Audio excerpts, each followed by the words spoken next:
You're listening to the Whole Hog Sports Podcast. And now, here's your host, Matt Jones.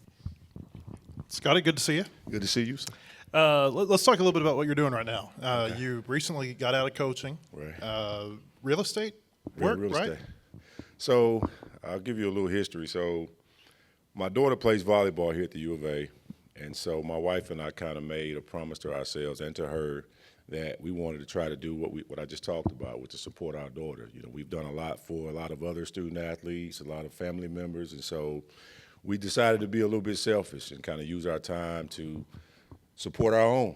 And so we've been on a tour of volleyball for the last 2 years since she's come back here. We haven't missed a game, and so back when I played, I thought I was tired, but I'm way more tired, going and supporting. And so we've been doing that, but real estate is something I've done since 2001. Obviously, I've had the opportunity to coach and teach and do a lot of other things, but it's something I've always gravitated to, mainly because I'm a big construction guy. I like to see the pieces come together. I like to see the people that are doing the work, not that I can do the work, but I can support the work and make sure that it gets done. And so that teamwork aspect is something I've always gravitated to, and so I've been doing it since about 2001. You mentioned Romani playing volleyball for the Razorbacks. Your son, Scotty Jr., I think he's working in compliance up here too? He is. And so that's a whole nother dynamic. And so my son is 31. He works at the U of A.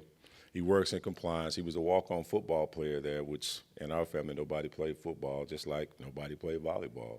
Everybody was basketball or baseball. And so for our kids, we've been very fortunate to be able to support them in a sport that I can't coach. My wife, Dr. Scotty Thurman, back there, she can't coach, although she thinks she's a volleyball coach.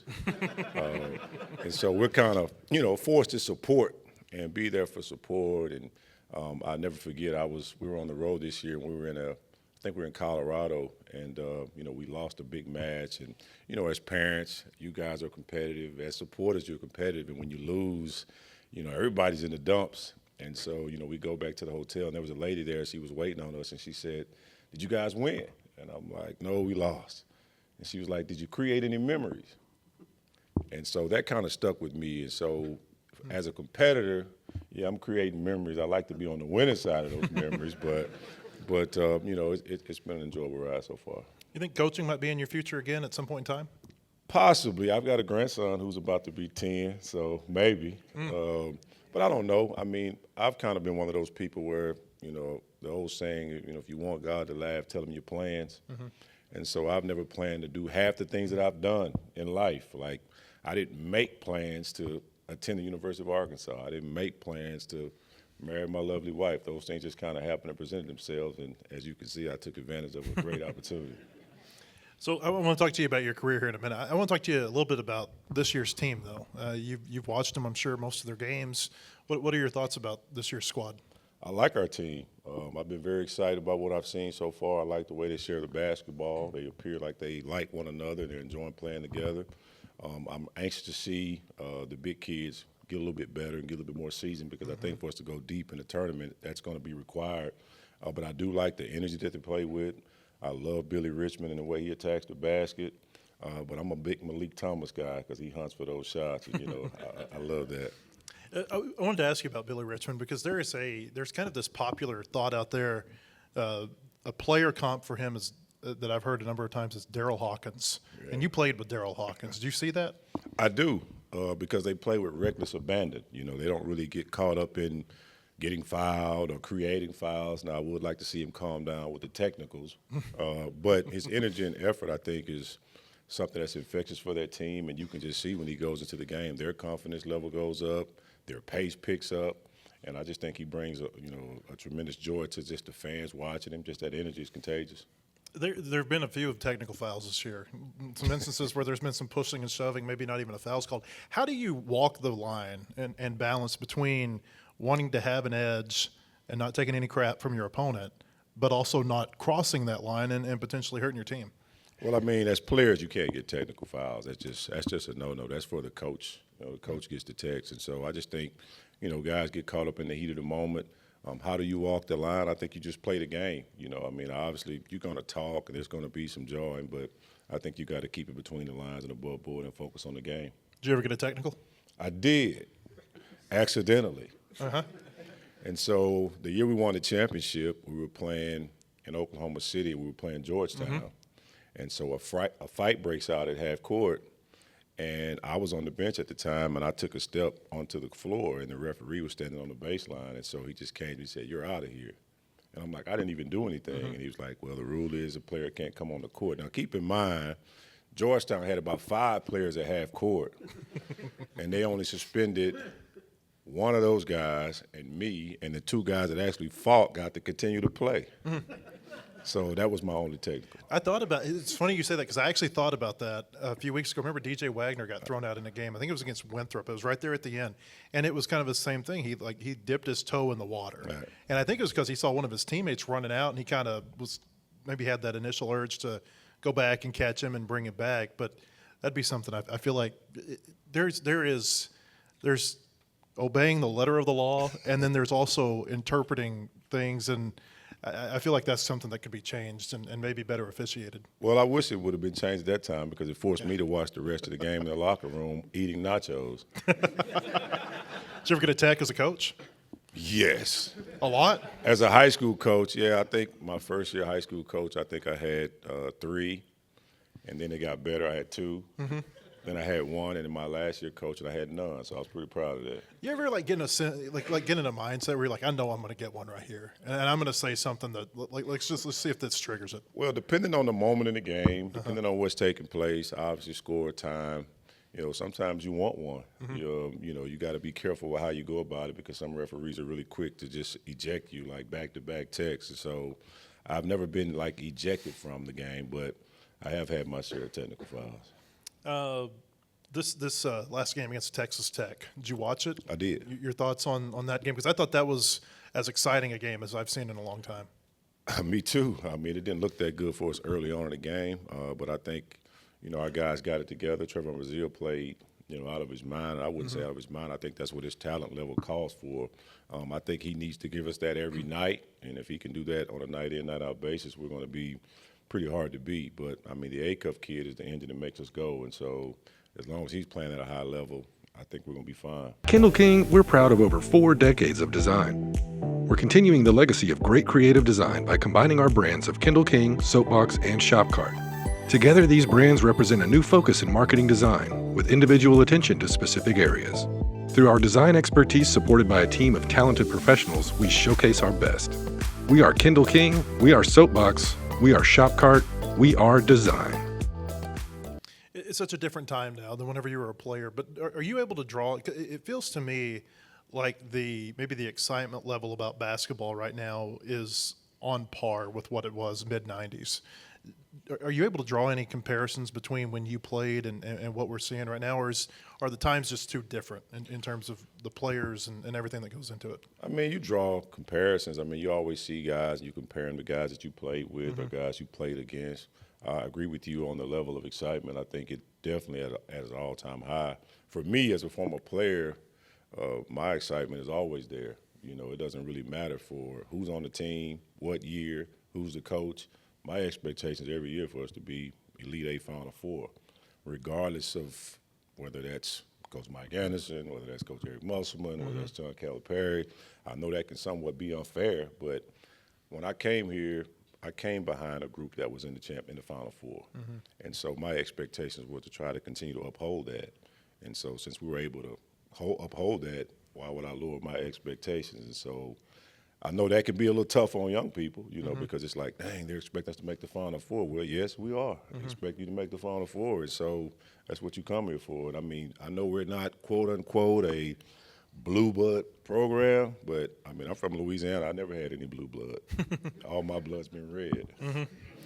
What do you see from this year's team? And I think that with the coaches and the players too, I think their expectation is to make the Final Four. I don't think they're coming here and stepping into the environment that's been created if they don't have those type of expectations for themselves. What do you see about this year's team that makes you think that they could make a run? And what do you see about them right now where they need to grow over the next few months in order to be able to get there? I think I see a little bit more depth, like maybe 1 through 9. I think there could have probably been a drop-off at 8, 9, but I don't think you really get much drop-off. I am a little concerned with maybe who handles the ball, provided Acuff's not in the game.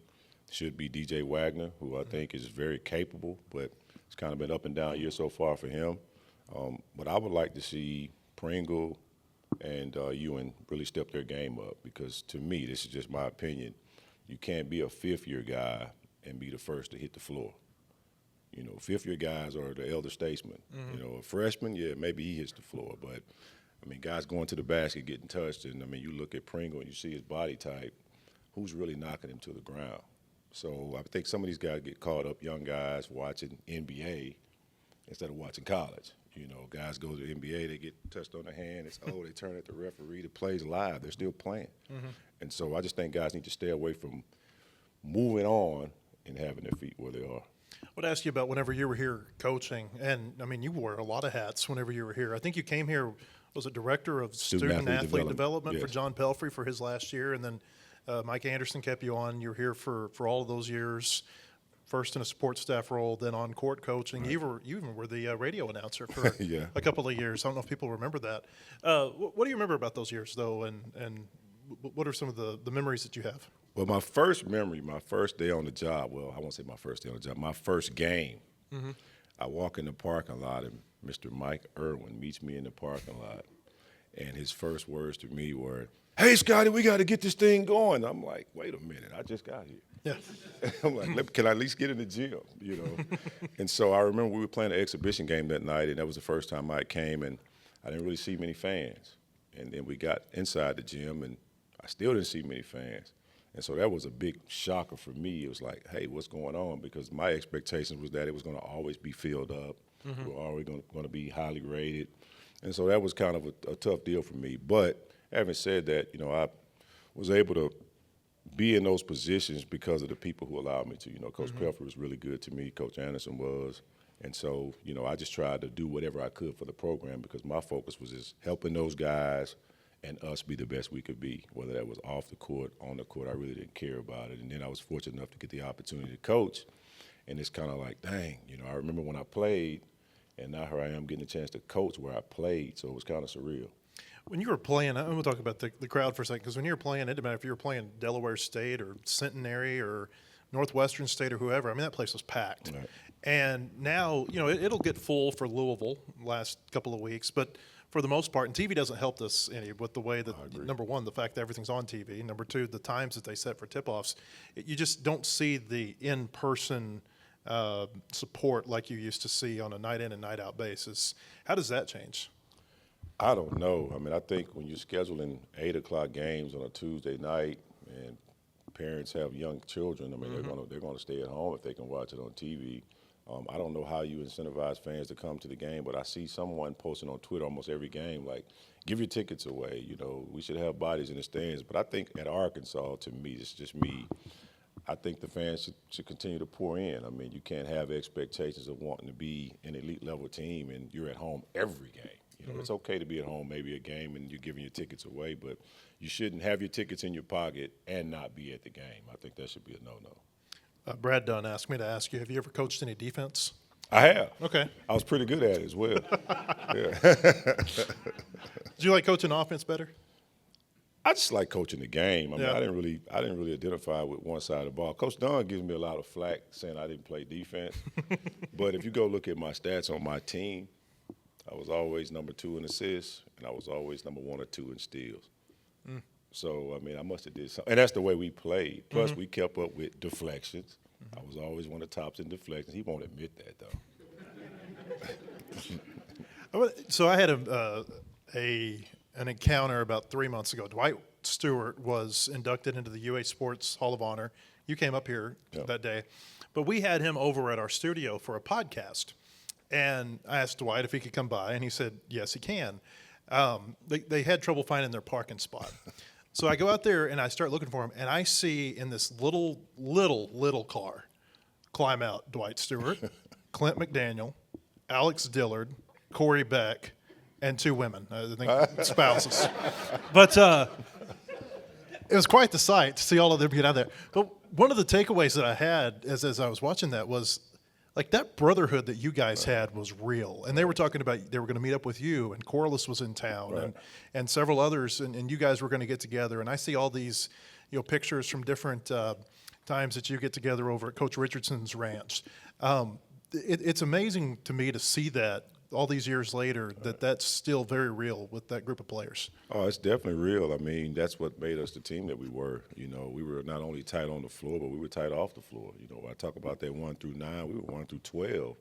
And it didn't matter, like, if a guy went in the game, no one was, like, hoping he didn't play well so you could get back in.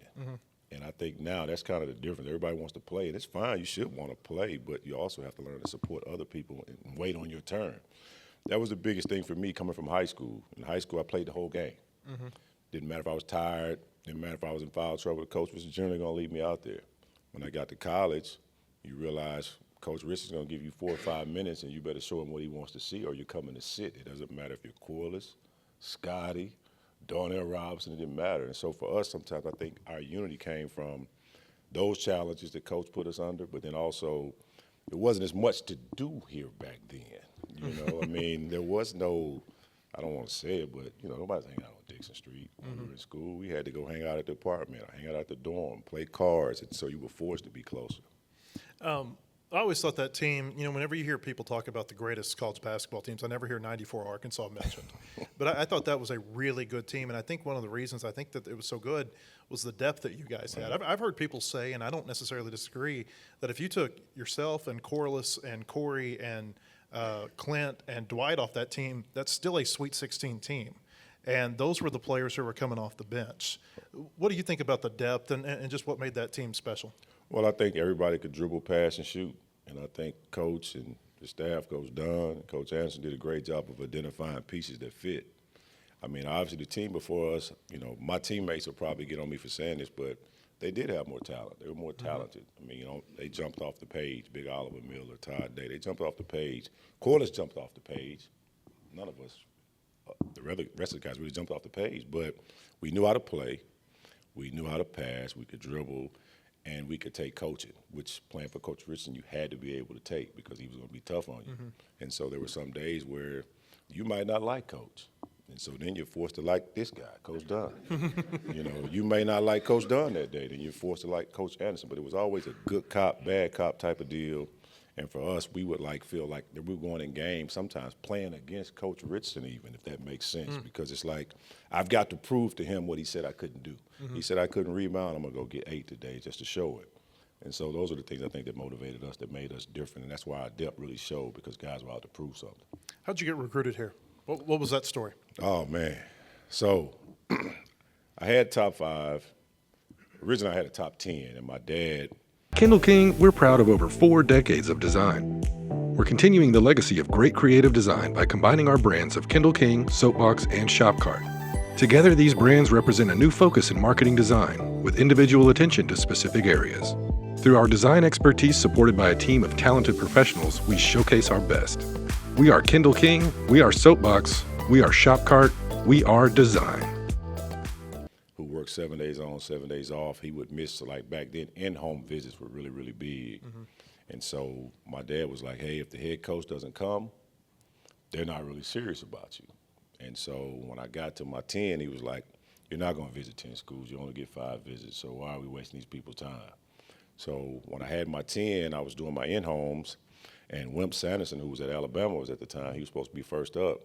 And they stood me up. They didn't even show.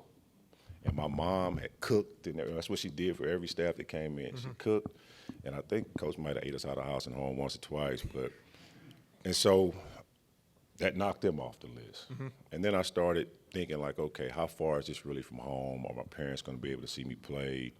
And so that came into play. And then I started thinking about relationships. Who did I know? And so the first person I thought of was Corliss, because we had met playing 16 on the AAU basketball. And so we maintained a relationship and got to 5 pretty quickly. I took my visit to Pittsburgh, and I literally froze to death. And I was like, man, on the visit, like, I'm not coming here. And so then I take my visit to OU, and I had my 2 hosts, which they had one host hosting me one day and one was going to host me the next day. They get arrested. So I'm like, I'm not coming here. And so then I take a visit to Arkansas, and the big deal, because everybody at the time was negatively recruiting Arkansas, saying it's too far from home. You got to go through all these hills to get there. It's going to be 7 hours when it was really 5.5. Mm-hmm. And so all that stuff was kind of, in my mind. And then my dad was like, hey, how about this? How about you take a visit to Arkansas, no football game. That way you won't get mixed views. You'll see what it's like provided when there's no games going on and if you can really live in Fayetteville. And so I was like, okay. So I take my visit. The football game at that time was in Little Rock. They were playing Miami. And so I won't even talk about that game. But I was here, and I'm like, okay, this is pretty cool. I saw the fans. I'm like, okay.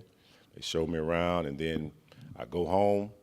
I get home, and a couple of days go by, and back then, for you young guys, you probably get a kick out of this. Obviously nobody had cell phones, but I had my own room phone in my bedroom. But the only people that called it back then was like my high school girlfriend. Don't worry about that, sweetie. and so the phone rings, and I answer, and it's Coach Ritz. And I'm like, who gave him this number? Because he would always call on the main line. Mm-hmm. And so I'm on the phone, and he starts asking me, so, son, what are we waiting on? Like, what's going on? You ready to commit? And I'm like, Coach, man, give me a couple of days. He said, so tell me who you're considering. And I said, Pittsburgh. He said, Pittsburgh? He said, you want to go walk the ball up the court? And so I'm like, well, they do kind of walk the ball up the court. And he says, who else? I said, Oklahoma. He said, Billy Tubbs? He said, oh, he just wants to play like me. So I'm like, okay, they do kind of play like you. So then he said, who else are you considering besides us? I said, well, I've got to visit to Texas, and I couldn't get Texas out quick enough. He was like, Tommy Penders? He was like, they haven't beat us in anything. I'm like, okay. So he was like, who else? And I said, Stanford. He said, son, your parents will never get to see you play. You're going to be playing at midnight, and then they got to go so far to get there. So I was like, all right, Coach, I'm coming to Arkansas. That's really how it happened. That's amazing. Did you commit first, or did Corliss commit first? Well, we both signed during the same either day or week, but we had talked on the phone, and I knew at the time he was considering like Indiana, Georgetown, and Arkansas. And so when I called him, I was like, hey, what are you thinking about doing? And he was like, well, I'm thinking about going to Arkansas, but I don't know. What about you? And I was like, well, if you're going to Arkansas, I'm going to Arkansas. And he was like, okay, let's do it. And so the rest was kind of history. That's amazing. I mean, because you two have been, I didn't realize that you guys played together even before you got to Arkansas. That Not you knew together, each other. guess one another. But knew each other Yeah. during those. I mean, because you've kind of been tied at the hip in a lot of ways. And when somebody thinks about Scotty, they think about Corliss or vice versa for all these years. Yeah, we've been close a long time, man. I mean, I was 17, he was 18. And he actually came up and enrolled in summer school. And so he was already here, living on campus, going to classes. And I was in Louisiana at the time because my graduation was a little bit later than his. I graduated on May 18th. And I think summer school had already started, something like that. And so I never forget, I went to the park, because back then, kids, we played outside a lot. And so I came back from the park. I was soaking wet, and my dad sitting on the couch. He's like, where you been? I was like, I was in the park playing ball. He's like, park? He was like, oh, no, it's over for the park. He said, I tell you what, we need to call up there and see if they got a job for you. I know school's already started. Maybe you can get a summer job. Called up. They got me a summer job, found a little one-bedroom apartment, and Corliss moved out of the dorm with me into the one-bedroom apartment. Now, we did have 2 beds, so don't you guys? And that's how it started. Okay, so we can't talk to Scotty without talking about Duke and the game. And it's been 31 years since this happened. And I bet you probably get asked about this weekly, daily? Daily. Daily? Yeah, daily. Well, so what you're 19, 20 years old, somewhere in there when you get that 19. shot, 19 years old. And that's the moment that you are remembered for best for your entire life. Right. I wonder, how do you process that at such a young age? And have you and I have had conversations about this too before, how kind of thankful you are that you stay at the forefront of everybody's minds. But has how you think about that shot, has it evolved over the years?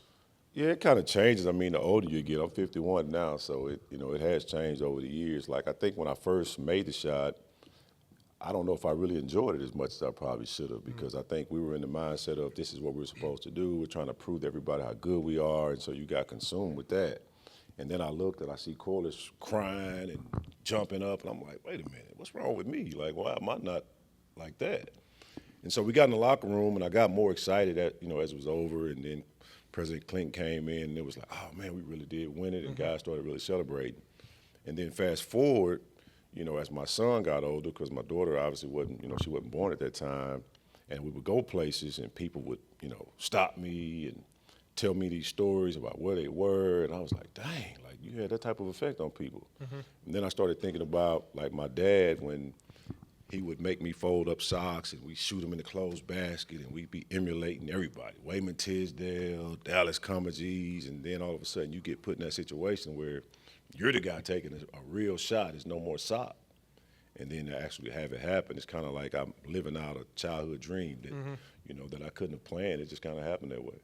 That game, I can still remember almost play-by-play of it, and I remember how back and forth it was in the first half, and then Duke gets up big in the second half. You guys come back, and then the last 2 or 3 minutes are just really great basketball. Are you able to remember specifics, though, of the game? Or what are some of the specifics that you remember? Well, I remember them going up 10, and Coach Richardson calling a timeout, and, he would often do – he would ask us what we wanted to play, what defense we wanted to play. And I remember Corey was like, let's pick them up.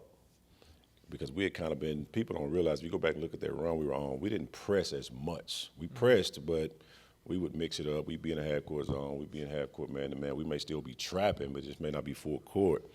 And Corey was like, let's pick them up. And I'm thinking, man, 10 points. I think it's like 3.5. Like, we got to go on a run quick. And we did. And once we went on the run, we just kind of looked at their faces, and you could just see they were like, man, these dudes won't go away. And so I remember Grant Hill kind of walking by Corliss and was like, man, do y'all get tired? And for us, whenever we played teams that would even mention being tired or mention fatigue, it was almost like you got an extra burst of energy because that's how we practice. And even though we thought Coach was crazy the way he ran us, it was always funny when you got into a game and you realized, like, these guys really are not as in good a shape as we are. And so that was kind of our advantage, and I remember that. And then I remember when we came out of the timeout to play, the shot that I actually made, the ball was supposed to be going in the Corliss, but he had, I think, Cherokee Parks behind him and Grant Hill in front of him. And so Corey couldn't throw it in. And so when I ran baseline, Antonio Lane kind of turned his head, and he lost me for a second. And that's when I sprinted out and was able to make the shot. Everybody remembers that shot, but I think I counted you had 5 game-winning shots in your career, either in the last minute or right there around the last minute. How are you prepared? What makes a player prepared to be able to do that over and over consistently and make them? Well, I'll tell you what's crazy about that is, so like growing up in Louisiana, I had so many coaches that kind of put me in that situation when I was younger, like even from like church league basketball. From Mrs. Glenda Minor, who picked us up on the bus every day to go to practice, Coach Summerlin, my middle school coach. And then when I got to high school, I had a high school coach, Coach Norm Piku and Coach Gary Mitchell, that, like, they really worked with me. And they really, like son, you got something. And so I was already kind of driven. My brother was the quote-unquote better basketball player in our family at the time. And so I kind of always had that need to want to prove that I was, like, a big deal and that I could play. And so for me, that's all it was about, just showing people I could play. One thing, that 2-year run where you guys went to the national championship again the next year, I always like to point this out to people because I don't know that a lot of people really think about this, but I think about the coaches of the teams that you guys beat. You mentioned John Thompson earlier, national champion at Georgetown. W. Smith in the Sweet 16 won a national championship a few years later at Kentucky. Steve Fisher won a national championship at Michigan. Lute Olson won a national championship at Arizona. Mike Krzyzewski won several at Duke, and that's just in '94. You move forward to '95. Jim Boeheim won national championship at Syracuse. You played Dean Smith, North Carolina national champion coach. That was an incredible run that you guys went on, not just to win the games, but the talent and the coaching on the other side of the teams that you beat. Well, I mean, we definitely beat, some of the most historical coaches in the game. And I think for me, like, that's one of the reasons why I can't lower my expectations, because that's kind of what I expect. Like, regardless of, like I said, who's sitting in that seat, My expectations are for us to be hoisting one up. I would like to be hoisting one up while I'm still here. I mean, that's kind of like, for me, it's like when we start playing and I hear fans, I'm always laughing. I see Twitter and everybody, we're going to win the championship. So first Razorback football game, the first one I went to this year, Notre Dame. I think that was on the back end of us playing Louisville, if I'm not mistaken. Can't remember. I think so. So I walk in the game and I see these fans and they're like, man, those guys look like y'all did when you played. Mm-hmm. I'm like, that makes me feel good. Like, at least I know we had a good team, but they just played an exhibition game, you know. Like, I think it was Cincinnati exhibition. I said Louisville, but it was Cincinnati. I'm like, that was an exhibition game. You're basing an exhibition game off winning a national championship. There's no comparison. Mm-hmm. But that's where our fans are, and they've gotten used to it. And so I think there's just a certain level of expectation that goes with that. Scotty, I could sit here and talk to you about this stuff all day, but we're out of time. Appreciate you being here. Thank you for having me, man. I enjoyed it. Scotty Thurman, everybody.